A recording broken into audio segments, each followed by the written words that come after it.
What's up, everybody? Well, I'm sure you've been waiting for this one. I've had a lot of compliments and a lot of questions about the last two Vaydor build videos. And even though I wanted to keep it going and just be completely steady on it, I had a few things. I did foundation repair on my house, which really needed to be done. By the way, there is a DIY video coming for that. I do have a concrete slab, so it's not just like a pier and beam wood foundation. You're going to see some of the stuff I had to go through. And basically did kind of a mild foundation repair. My estimate was almost $30,000, and I said, no, I can't do it right now. So I basically wanted to stabilize it. I was able to raise it up a little bit. Anyway, you'll see that if you're subscribed to the channel and you want to know all about my foundation repair endeavors, make sure that you stick around. So that happened. I put the Vaydor aside for a little bit because I needed to try and tackle that while the weather was kind of nice. Even though it rained for a solid week, that's a whole nother story. But now I'm back onto it, and I want to recap just a little bit from that second video and where I left off. Now, when you guys watched the last video, I was pretty upset because at the end, I pretty much I had done everything I thought in my power to try and get the car to start. I didn't really want to believe that it was a fuel pump because I had fuel flowing at the front. And I just wasn't aware of how much pressure that you really need. So that's the answer. It ended up being a freaking bad fuel pump. Go figure. And, you know, but it was fine because there were some things that got done in that whole operation. I ended up sending the computer to get the NATS anti-theft kind of programmed out of it. So I'm going to put my own anti-theft system on the car. And that way I won't be stranded if I'm ever out somewhere with this car. I don't want to, you know, I want to have my own ways of being able to get it to start rather than dealing with these expensive chip keys. So I got that programmed out. That's a good thing. And once, you know, I finally did a little bit more troubleshooting and messed with it, I replaced the fuel pump, boom, started right up. We're good to go now. So it is running. Now the other thing, we had kind of left off where I was starting to fit the body on. And it was basically that point where we did the first dry fit, and I still needed to get the front of the body to set down a little bit more. So that's where we're going to pick up. Let's get down to it.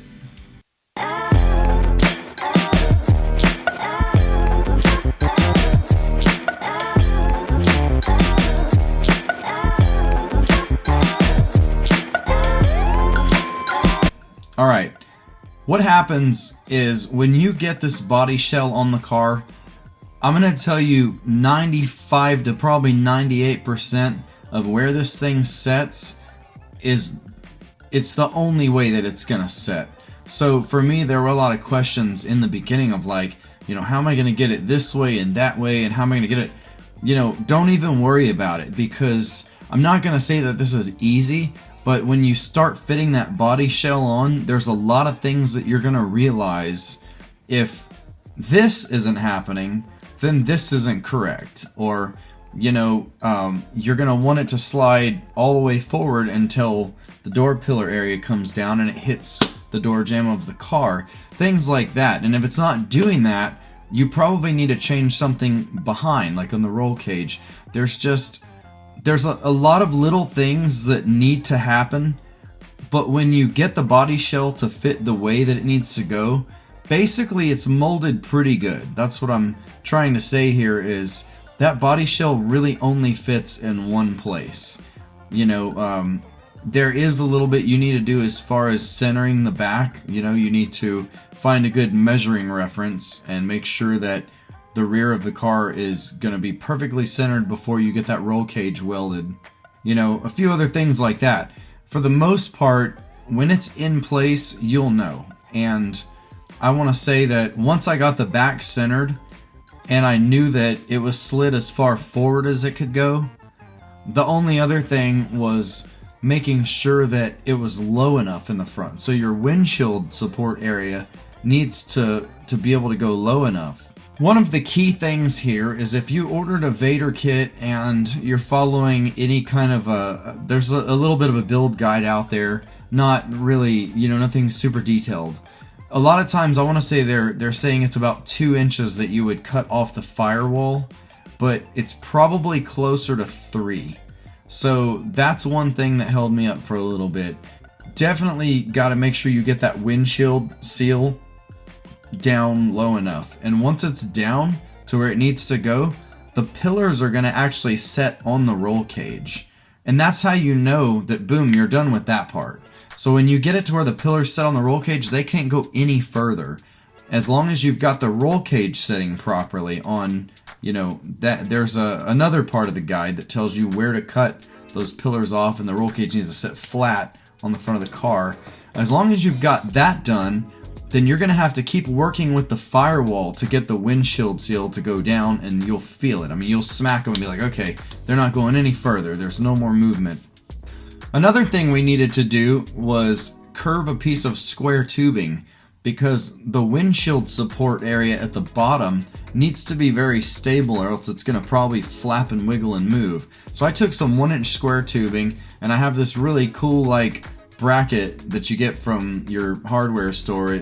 It looks almost like a big flat handle, but it's like somebody took a piece of 1/4-inch flat bar steel and they bent it into a U, and then they put two, you know, flat areas coming out.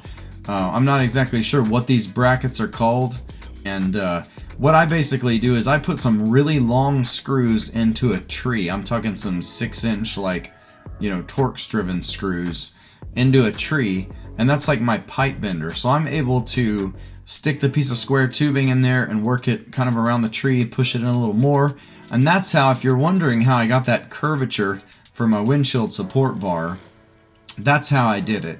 So that's an important part, and you're going to need to make sure that once you've got the body shell sitting down in place properly, you set that little windshield support bar up underneath there, and you're going to need to tilt it up just a little bit so that it meets up with that lower part of the windshield area. And once you've got it tilted up, you can go ahead and tack weld it on each side, and that's just a whole other part of kind of being artistic with it. There is no perfect guide to this, but you need to have some kind of way of supporting the front of the windshield area, and that way you don't get a whole bunch of movement and unwanted flapping right there. As I was finishing up the second video, one of the other things I was starting to deal with was the rear wheel tubs. Now, there's no easy way to really deal with these wheel tubs. You're gonna put the body shell on once, and you're gonna realize that you need to get it back up a little bit and get the wheel tubs in there, and it all kind of needs to go down together. But you need to do at least one good test fit where you've got the wheel tubs setting in there, and you've got screws where you previously installed them. Now install them once without the body shell on, and that's where you get your screw holes, because you want to be able to see that those wheel tubs are setting exactly where they were supposed to go. There's going to be little molding marks in the fiberglass and things like that, but you need to make sure that they go on, and that you make 2 or 3 screw holes around the leftover, you know, metal of the car and then the tab of that wheel tub, so that you know exactly where you want them to sit when you get ready to bond the body. So do that to both sides. And when you're getting that body shell on, like I said, it's going to be tricky. I found no easy way to do this yet, but you're going to have some kind of lifting and finagling of getting the wheel tubs in and out. And once you get them both in and you get the body setting down properly, then you want to get those screws in there so that you can see exactly where the tubs are going to go once again. And you can center your body properly. You don't want those wheel tubs just kind of flopping around. You want them in place so that whenever you start making some kind of reference measurements, you can get the rear of the body shell centered properly. Now, when you get to the stage where the body shell is on, you've got the front area down, you know it's touching the roll cage, so that's as far as it's going to go. You've got it slid as far forward as it can go, because now the door jamb parts that come down are going to actually mate up against the car, so it can't go any further forward. Okay, there's going to be a lot of indications that you've got things sitting in the only place that they can really go. So once you're there, you feel like the body shell is sitting as far down as it needs to go on the windshield, as far forward, you've got the rear centered properly. Okay, there's actually a few places where you can put some self-tapping screws temporarily to make sure that things stay the way that you put them. Now, I did it in the little trunk opening in the back. I had one screw that went into the roll cage. It was a self-tapper that made sure that as long as I put that screw in there, my centering measurements that I made for the rear of the shell were going to be in place. So we did that, and then there's one more area in the door jambs where I put a self-tapping screw on each side, and that was really just to make sure that if there was any play between the left and the right side of the body, that it was put back exactly where I wanted it to go. So I didn't use a whole lot of self-tapping screws for the temporary fitment. I felt like I put just enough in the places where it really mattered. Alright, so I think I'm about ready to tack the cage. If I go from the... Here, I'm doing one more measurement here. So I'm like right at 18 7/8 from that silver bar. On the other side, it's pretty much the same, maybe within a 1/16 of an inch. So, wait, that's not it. Okay, right there, yeah. So 18 7/8, somewhere around 1/16 off. On both sides, this line is pretty much right at the seam. It looks like this one's maybe 1/8 of an inch forward. And then on the other side, I want to say it's right on. So if I'm looking at it from up here, yeah, this one's closer. It looks, let's see. I mean, okay, so maybe this one's 1/8 of an inch back. I don't know if that's just something, you know, maybe I need to move the side forward a bit. And then up here, this is sitting flat on the roll cage bar. So I don't think that goes down any further. It's pretty much all the way on it. Now, throughout this build, it's really important that you try to keep yourself somewhat in that logical mentality of how cars are made in the first place. It doesn't make any sense to go through and put this whole car together, you know, like I would say doors, front clip and all that. To me, it doesn't make any sense to do all that when you still have to pull the body shell off one time to do the bonding. I feel like if the car was originally built where the roof and the quarter panels are welded on and it's all like one piece, you need to get the car back that way. So anything that was permanently on the car chassis before, do it that way now. Let's get this thing back to being like a permanent car chassis with a roof and quarters before we do things like fitting on the doors. And then, you know, even the front clip, you don't have fenders and a front bumper, you've got a whole front clip section, but even though that's going to go on, it's still separate from the shell. So it doesn't make a lot of sense to me to make anything permanent from the doors forward until you've got that body bonded on. Now, there's going to be plates, and again, once you've bought your kit from Carolina Vaydor or Vaydor Supercar, you're going to see places where they show you to weld plates onto the roll cage. And what that's for is when you do the panel bond for the body to the cage, you need plates that give you some good surface area. Now, one thing to keep in mind with these plates is don't place them anywhere where if they deform the fiberglass a little bit over time from the car moving, you don't want those plates to be able to show through. So like for instance, you know, I made the mistake of putting one plate on the inside of the front where it should have gone in the area where the windshield was going to cover it. So if you got that front bar in the car right where the windshield starts, you want to weld some thin plates on the front of the roll cage bar, basically like, you know, right where your sun visors would be. Weld those thin plates right up against the body shell and make sure that they're in that area where the windshield is going to cover the fiberglass that's there, because you're never going to see any kind of a deformation that happens. You know, if you take the plate like I did, I had one really big one that I welded on the back side, and if that ever deforms the fiberglass, then you would end up seeing some kind of a line or whatever. So you don't want that to happen. Keep that in mind. Now, another good thing to point out here is you need to tack weld these plates on while things are still, just kind of like loose. You haven't really welded up the cage yet. I mean, for me, once I got the body in place and I knew exactly where I wanted it to sit, yes, tack weld the roll cage, but I didn't do all the permanent welding because I didn't want to be throwing sparks everywhere and, possibly like damaging parts of the fiberglass or the door jamb, all the weld slag. What I basically did is I got the body exactly where I wanted it. I tack welded the cage in about 4 places to make sure it wasn't going to move. And then I went in and I tack welded my plates on. So anywhere that I wanted the body to bond to a plate, I cut the piece, I test fitted it, I tack welded it, and that's how I knew that everything would stay exactly where I needed it. And when it came time to do the big panel bonding, everything would be ready. I would just need to prep the cage, weld it all up solid, and then get that body put on.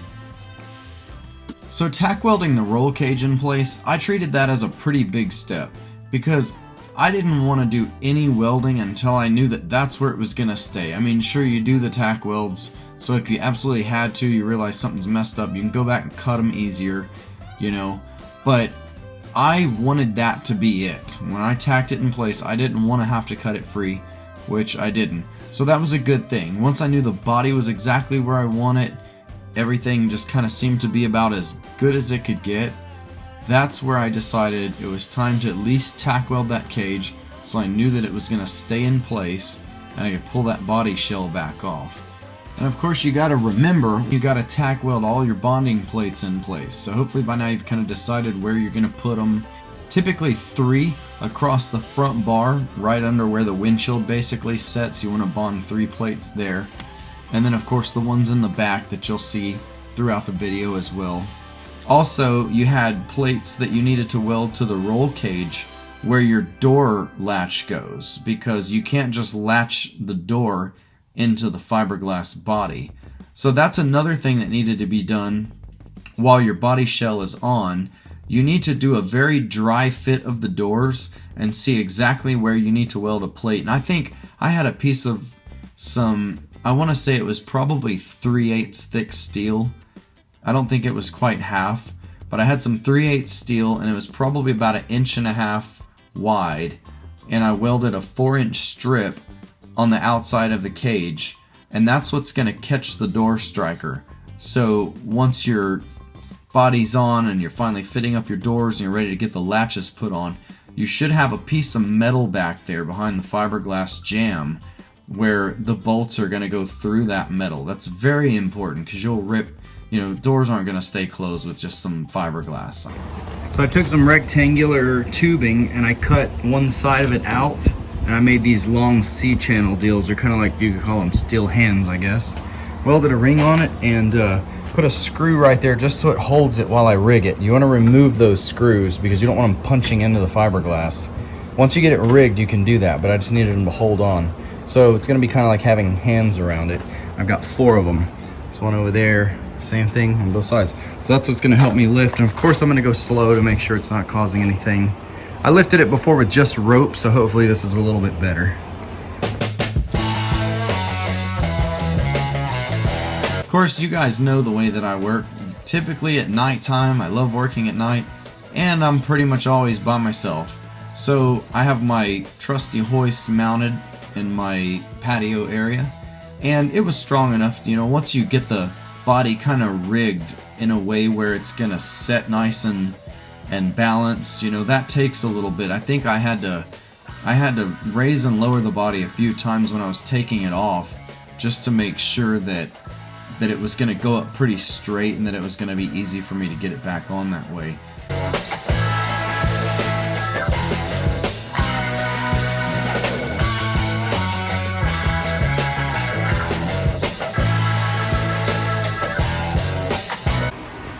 Alright, getting my metal plates all welded on. Got the body dangling above it. And already got this whole side of the roll cage welded nice and solid. I'm going to do that side now. And yeah, it's going good. I added some metal up here too, just to make this a little nicer. And the door latch plates. There they are. Alright, this is that center part of the roll cage. I had to make a little filler plate for it, so like a shim. Boom, there we go. We'll weld that thing around. Gotta close the gap back there a little. No biggie. That's almost a perfect fit. Of course, there's places where you have to make like a filler plate because the cage may not mate exactly to the cars. There are different, you know, tolerances with each car, so the cages aren't always going to contact perfectly everywhere.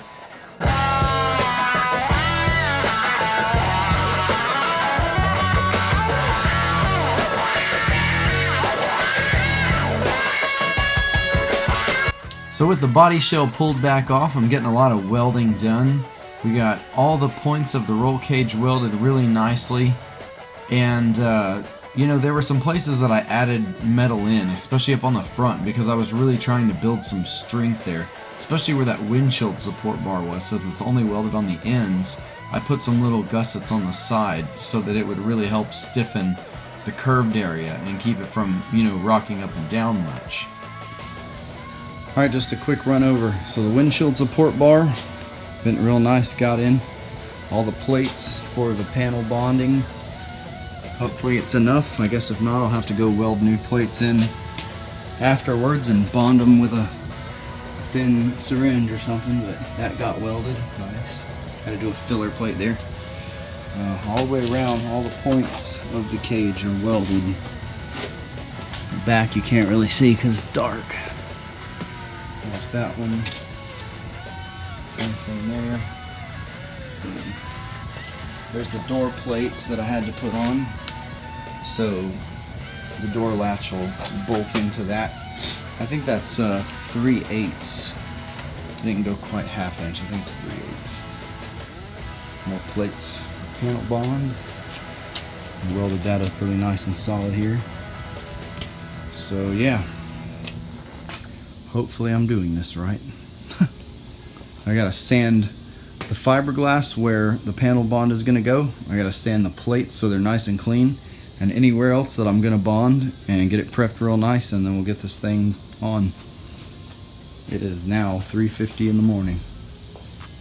What is this? September 30th, 2022.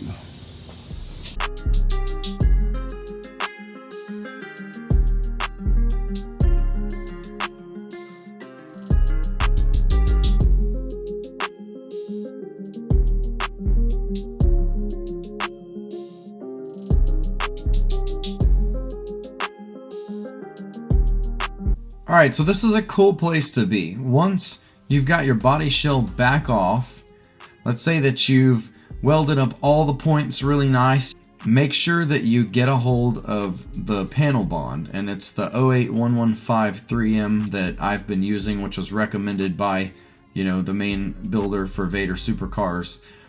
And it is expensive, but, you know, do yourself a favor. Get 3 or 4 tubes of it. Also, I think I went on eBay and found a pretty good deal on the cartridge gun. It's like that dual, you know, the dual cartridge thing. It's since there's a part A and B that mix together. You should be able to find the dispensing gun, and it might even come with, you know, 1 or 2 tubes of that panel bond. So I think it's a good idea to have 3 or 4 of them.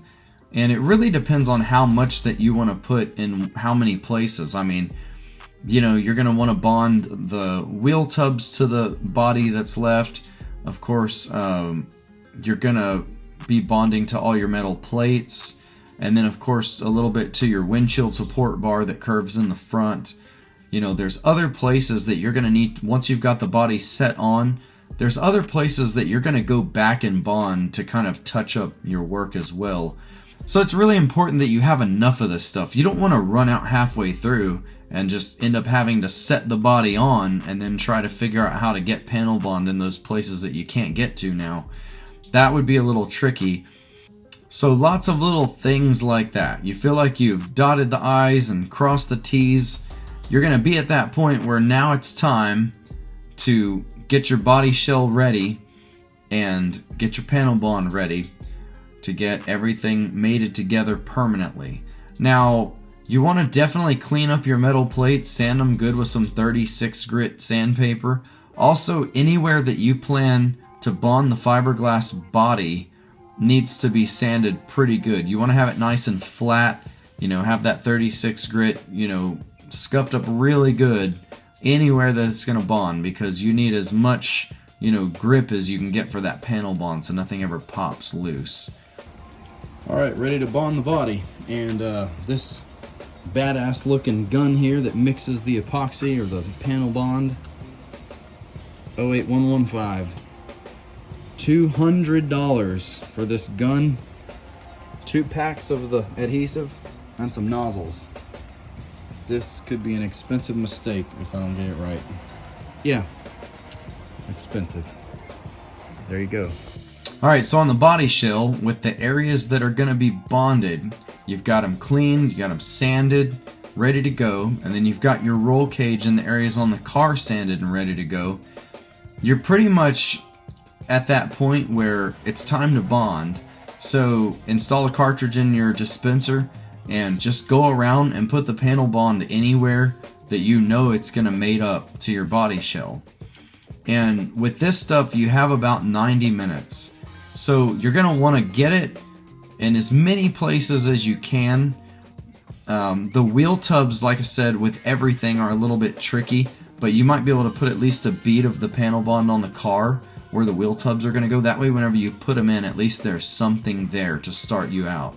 Now, once things are on, you can still spread some gaps and get some panel bond in places. It's not the end of the world, but it's just going to be a little bit trickier. So you want to really take some time going around and trying to get everything bonded in as many places as you can. At least that's what I did. I wanted that body to be as permanent as possible. One thing is very important here is don't bond the bottom parts of the door jamb yet, because when you go to put the doors on, being able to move those is going to be a lifesaver in some cases for fitting up the doors. So you want to make sure that there's some play.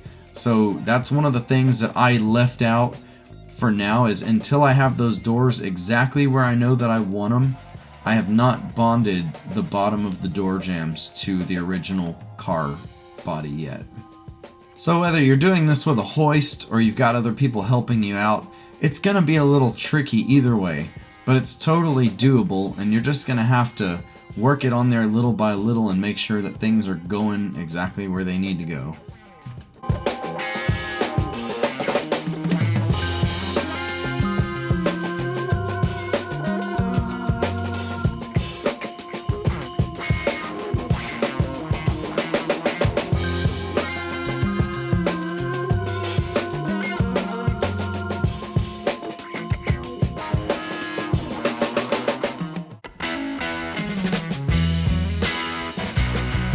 One big important step, once you got the body bonded to the chassis, is going to be getting the wheel tubs actually fiberglassed in with the body shell. Now, your wheel tub should be nice and strongly secured to the main part of the car where you glued, around the lip. But you're going to need to fiberglass the outer part of the quarter panel where it meets up with that wheel tub.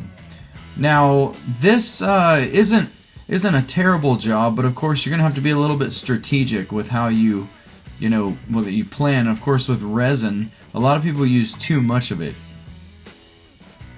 Okay, what's this? Oh my gosh. I just got tracking information. Wheels are coming for the Vaydor. Woohoo!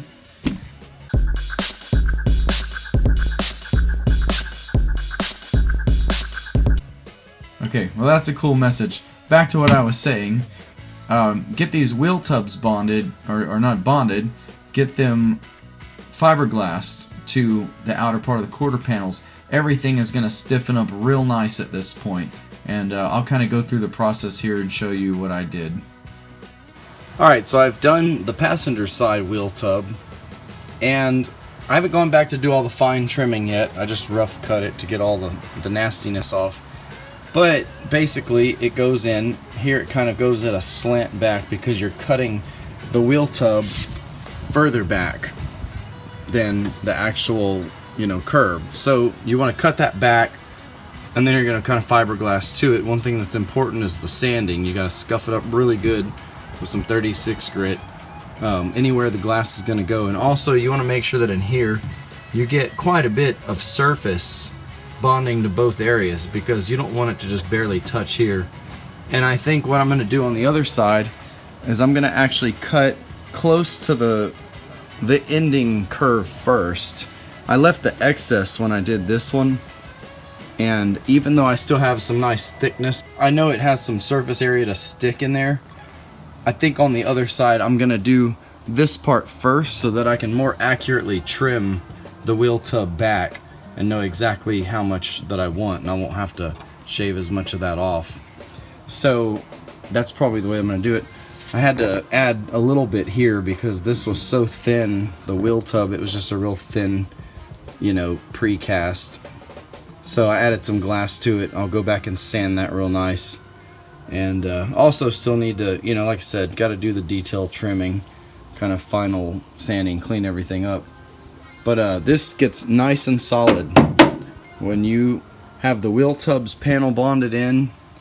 Everything is secure there, and then you do the body with this fiberglass out here. It gets really, really nice and solid in the back, so that's a good thing. Keep rolling with it. Now I learned a little bit from the other side. I wanted to make sure that this is cut pretty close to where it's going to end up, so there's only a little bit of this lip left, and that's fine. So since you've got this pretty close all the way around, what I want to do is I'm going to go inside here and I'm going to make markings on this wheel tub, how far that I want to cut it back. And then also all the way around the inside, you want to do the same thing. You're going to mark this back. You're going to end up cutting probably a good bit of it off because you want some surface area, like I was saying, for the fiberglass to lay on that, the actual body, and then where it mates up in here, you can just make it go into the curve a little further. So that's what we're going to do next.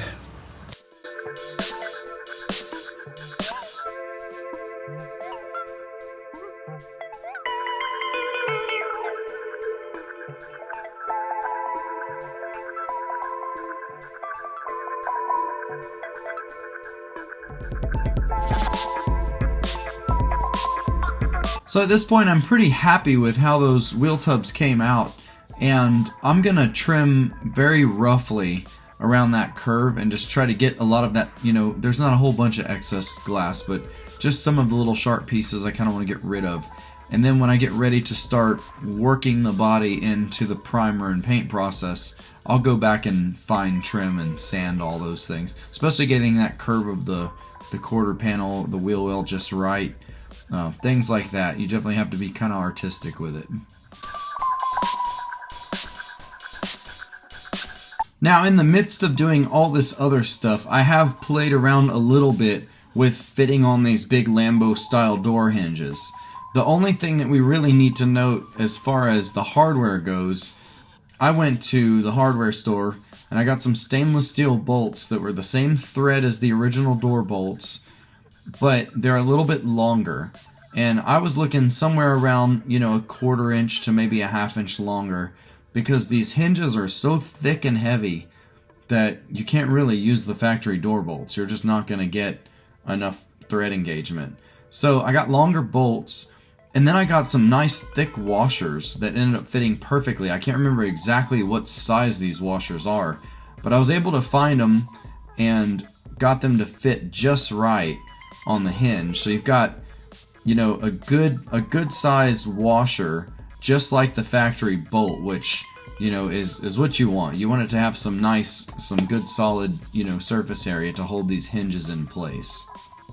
Getting the hinges put on also means you're going to have to trim a little bit out of the front clip, because now you've got those areas where some of the trim goes, and the big door hinges just don't fit with all that fiberglass in the clip. So this is the part where you're going to have to go and cut out some of that. So when you get that front clip put back on, you know, it's actually going to fit around like the aluminum block on the hinge, that it's like a guide, so that when you're opening the door, it's got a little roller in it and stuff like that. Yeah, there's some trimming that's going to have to be done here. Alright, so moving on to one of the doors. This isn't something that I was planning to do quite yet, but I wanted to tackle one of them because I was a little curious. They say that this is one of the most technically challenging parts of building this car, is having to modify the window regulators to get them to fit in the Vaydor doors and actually work again. So yes, you do have to cut a section of one of the window tracks off where there's a pulley at the bottom, and you got to kick it about 90 degrees. But what's cool is if you're following the build guide that they give you from Vaydor, there's a nice picture where if you study it enough, you can see almost exactly where you need to cut the window track. And I guess I must have got it pretty right, because as soon as I turned it 90 and kicked it, it felt like I had a really good amount of tension on the cable. So it's almost like if you get the length just right, when you swing it the 90 or so degrees, you're gonna still have a good cable tension. And even just to be funny about it, I used a guitar tuner and I tested the cable tension of the window regulator and got a frequency reading before I actually cut it.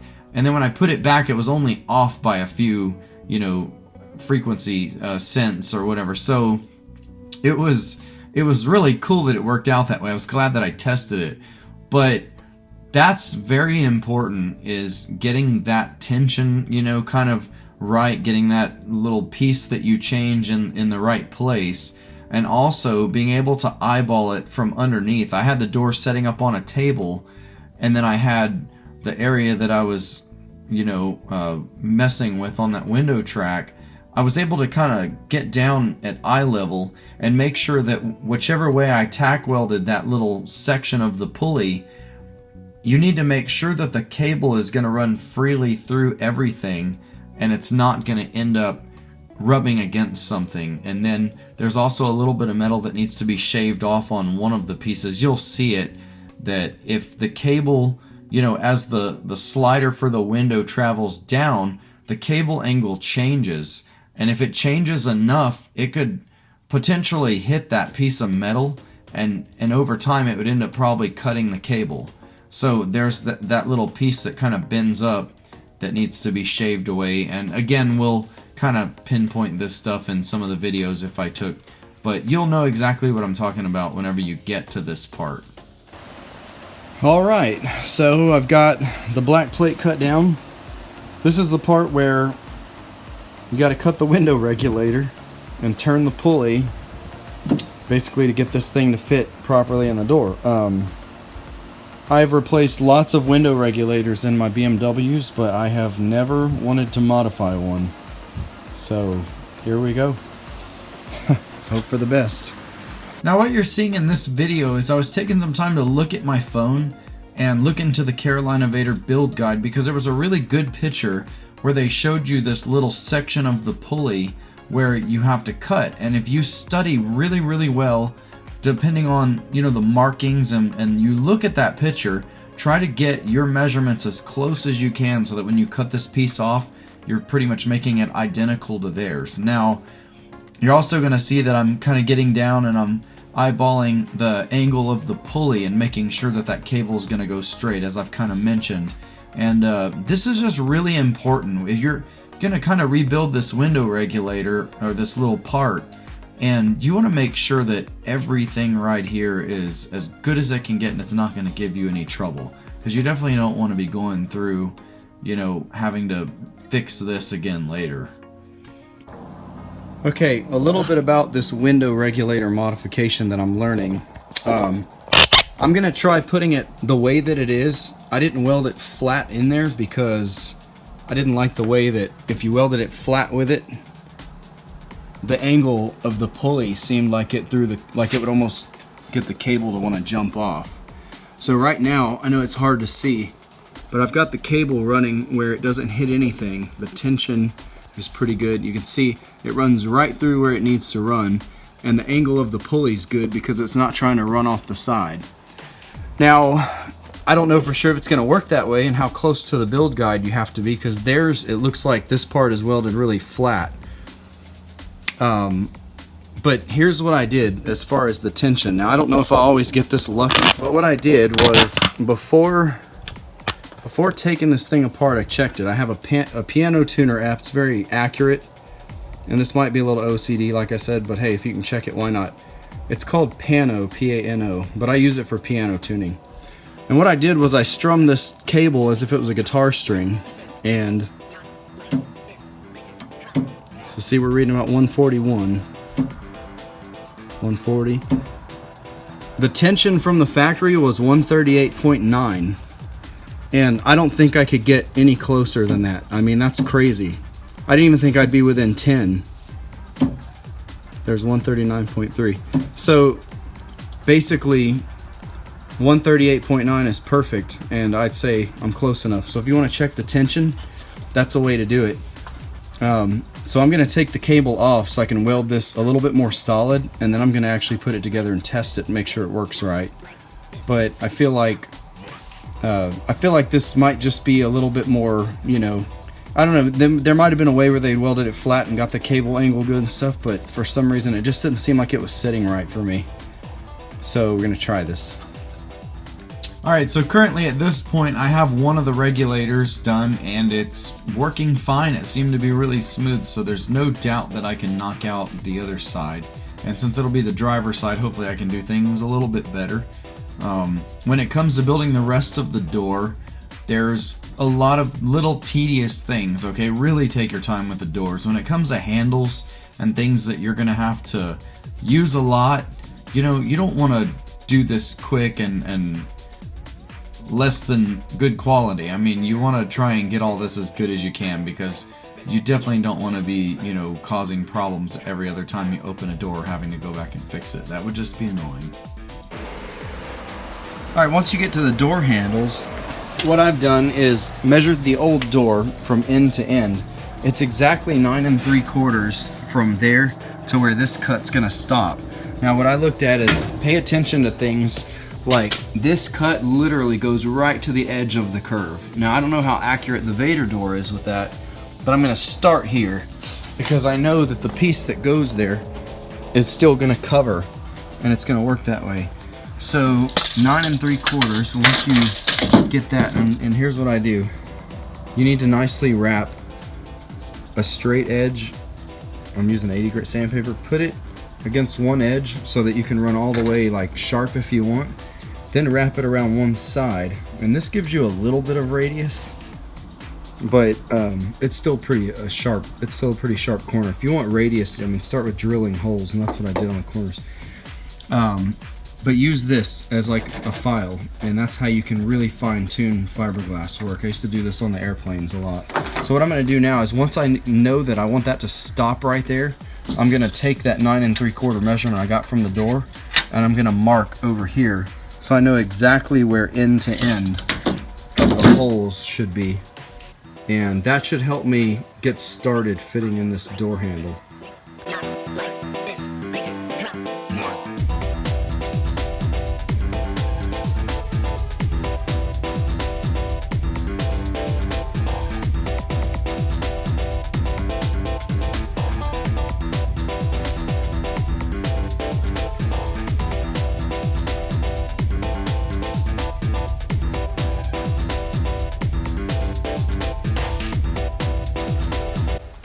Alright, here's some fun with fitting in the door handles. So you've got these little gaskets, and I imagine they want you to use them. So the trickiest part for these is anywhere where you have a really thin sheet metal gap right there. And what I did to get that to fit in here really nice is I took the little body saw, and you got to be really careful. I'm talking like super steady hand here. You just let it run across, just like that. And if you go at an angle, let's see, it's hard to see because the light's kind of weird right now. Yeah, if you just kind of let it vibrate and move around, but be really, really slow with it, you can get a nice, a really nice, you know, edge there. It's pretty thin. See that? Okay, I got it to focus. All right, to do the parts over here, because there's two more little hooks right there that need to go in. Those don't have to be as thin. That's more like maybe 1/8 of an inch. But what I did was I had my angle die grinder, because it won't fit in the door, you know, this way. It won't fit in the door like that to thin it out. So what I did was I was able to stick it in the door sideways like that, and I was able to run the wheel. You see the way the curve goes? I was able to run the wheel right up in there, and basically you can kind of notch out both of these sides at the same time. Again, be super careful, because I mean, you'll rip right through if you're being a caveman about it. But I love the way they fit. I did the same thing over here. This one had to be really thin, but not for very far.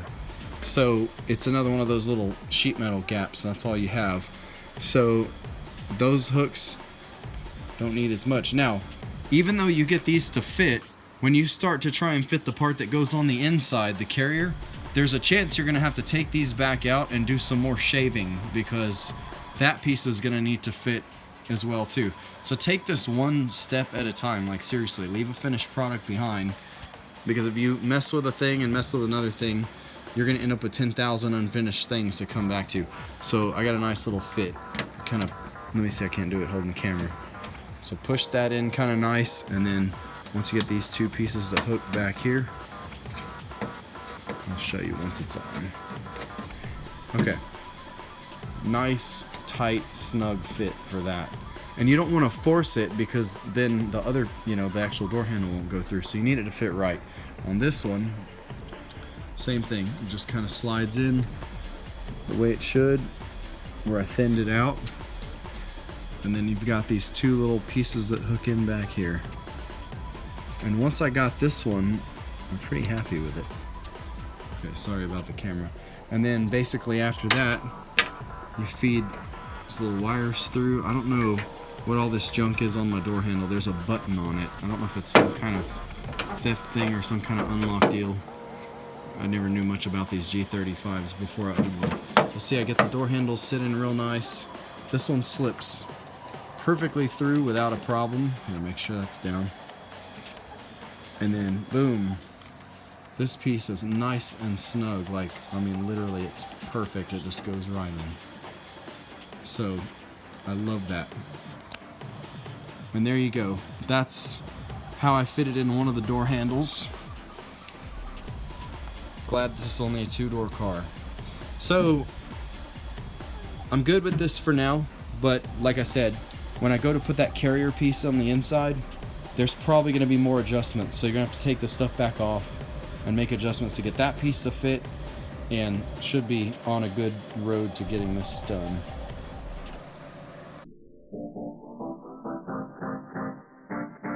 So something kind of cool about building out the Vaydor doors, right? On your, once you get this door panel kind of cut at the bottom, there's these pins, okay, on the top.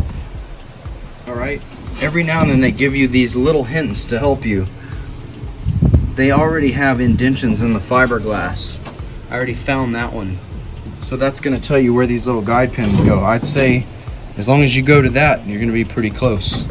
See, I love when they throw those little helpful things on there like that. They just don't have an instruction manual that tells you about it.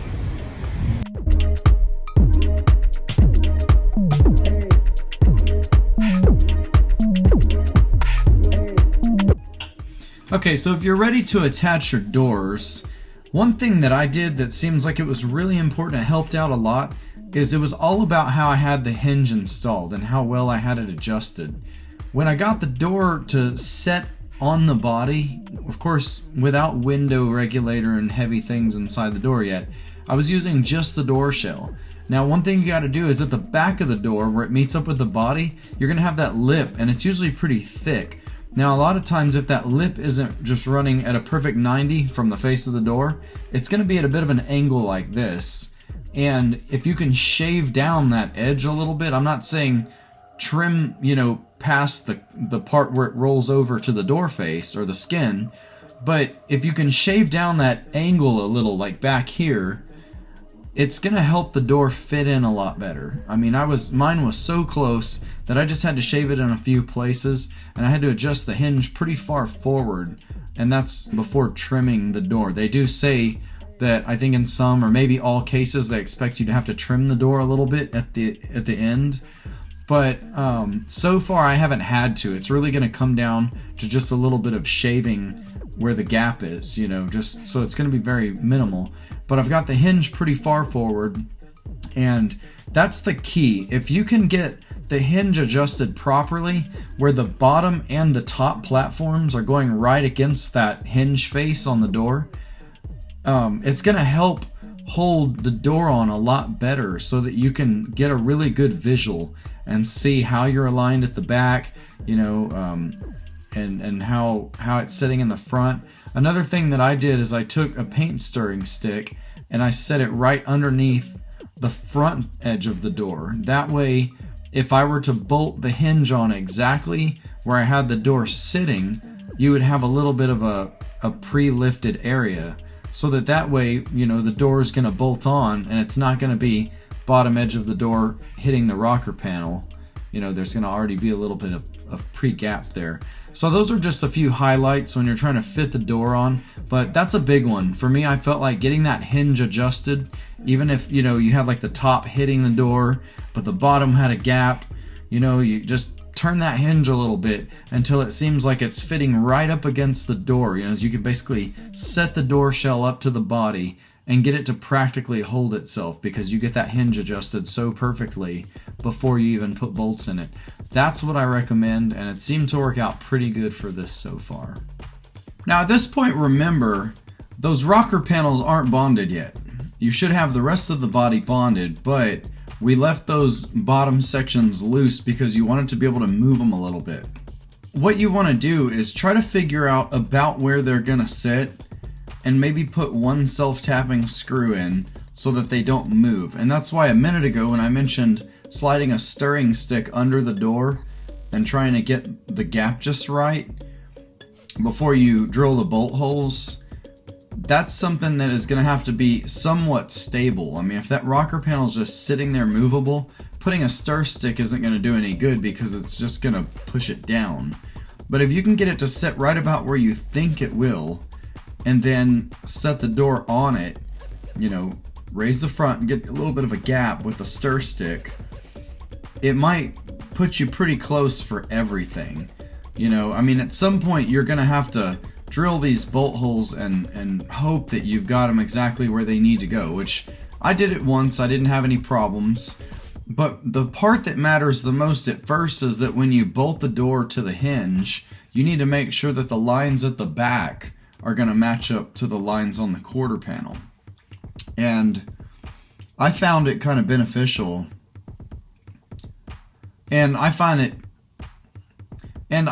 kind of beneficial to not have the rocker panel completely, you know, bonded there, but at least it had one screw kind of holding it so that I could guess a little bit and get everything close. Now, once you get the door mounted, where you know exactly how it's, you know, gonna react to the hinges and the bolts, then you can get more of an idea of where that rocker panel needs to go and how to adjust that final gap at the front. And at that point, you know, your self-tapping screw that you put in temporarily might be right where it needs to be, or it might need to be adjusted a little bit. But that's just part of building the car. You're going to have to be artistic with this part just like everything else. I've got the hinge adjusted to where it's literally touching perfectly in both places.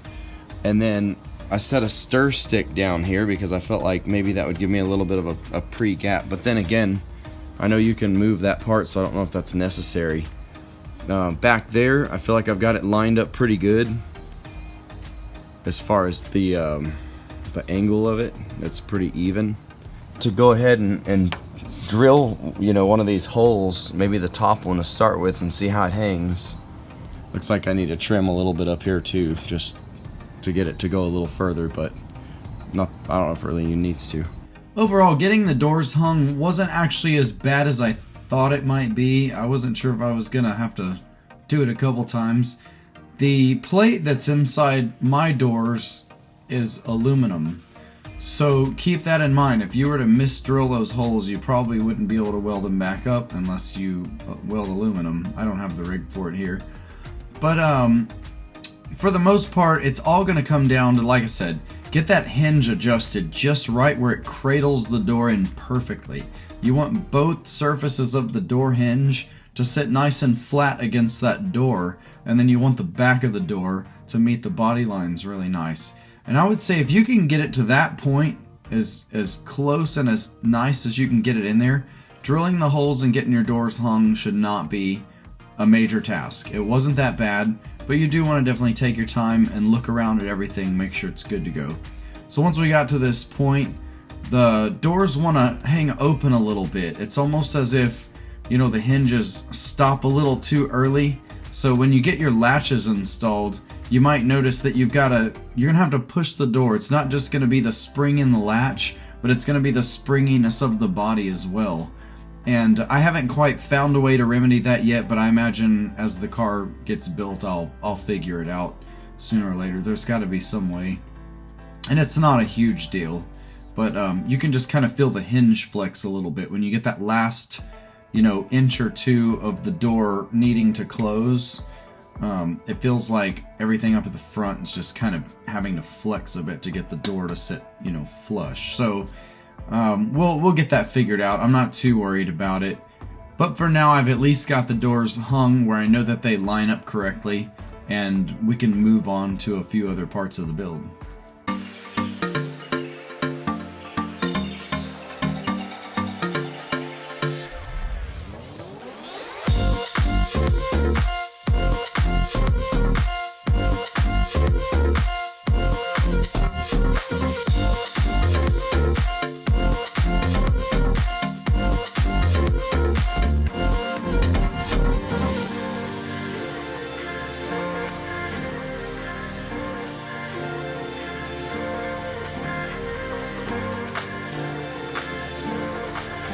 Of course, when you do drill your door bolt holes, you know, you're gonna start with a bit that's a little smaller. That way you can kind of use it like a pilot and make sure you're getting them nice and centered. Then if you had to make an adjustment as you size up, then you would at least be able to. On the bottom, there's not a metal plate in the doors. I don't understand that part.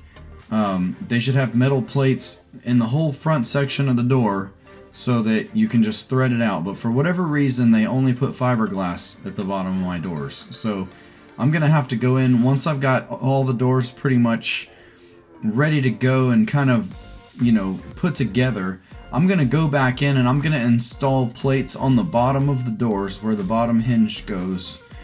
And I'm also going to re-fiberglass a few layers in that whole inside of the front of the door structure, because I've found that that area is kind of flexible, and when the door is up, I don't like that it moves so much. I mean, I want to stiffen everything up, so once I've got those bolt holes, you know, all drilled, which now they are, but once I've at least got my plates installed in the bottom section of the doors, I want to put some layers of fiberglass that goes all the way from the outer skin of the door to the inner part, and that way it strengthens that whole front section of the door. I'll have videos on this as we get to it, but that's just an idea that I've been brainstorming on, and I think it's really going to make me feel better about the strength of the front of the doors, where there's going to be so much concentrated weight. You know, anytime those doors are open, it's one of those places that I really, really want to stiffen it up.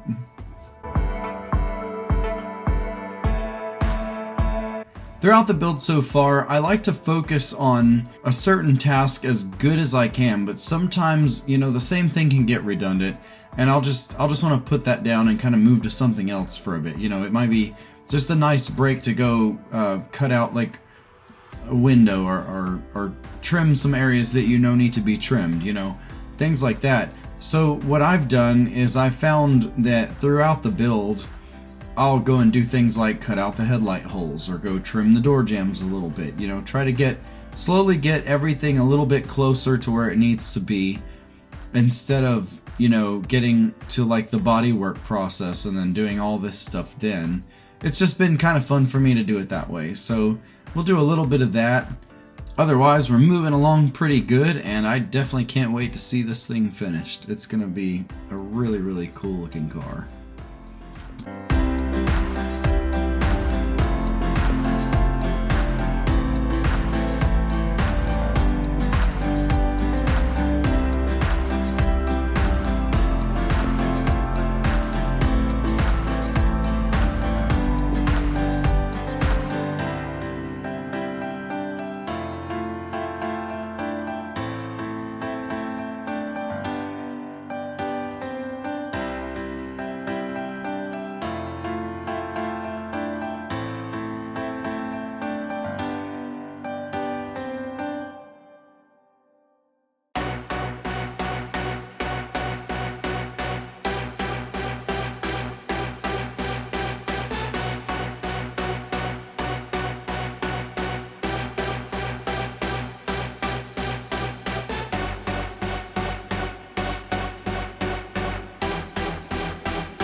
Things are about to get real. I've got 4 boxes, my Amani forged wheels for the Vaydor. Yep, this is crazy. Alright, let's see.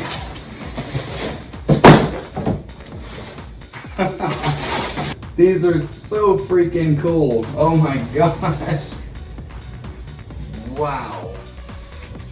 Oh, I love them. Amazing. Look at that. So this is one of the rears. It's a deeper dish, and then you've got the 2 fronts that are a little bit narrower. Man, those things are awesome. And the build continues. Now, I've been going strong with this build for a few months, you know, for the most part, and I knew it was coming time for me to do a few things on the house. The weather was really nice. The foundation repair that I mentioned earlier in the video is what I was really getting at. And I felt like, you know, the car is going to be put aside for at least a few weeks. And I said, why not piece everything I can onto the car? Let's get these beautiful new wheels put on, take some pictures, that way I'll have some cool photos in my phone I could either post or show to my friends whenever I'm out and about. And once we get a little bit of housework done, we jump back on it. With everything that gets done to it and the more pieces that get put together, it's just looking cooler and cooler. And I'm always just blown away with how neat this car is, and excited to have it done. So let's check it out.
Well, you guys, we've made it to the end of another long video. I hope you've learned something here. If you're building a Vaydor or thinking about building one, hopefully this is helping you out a little.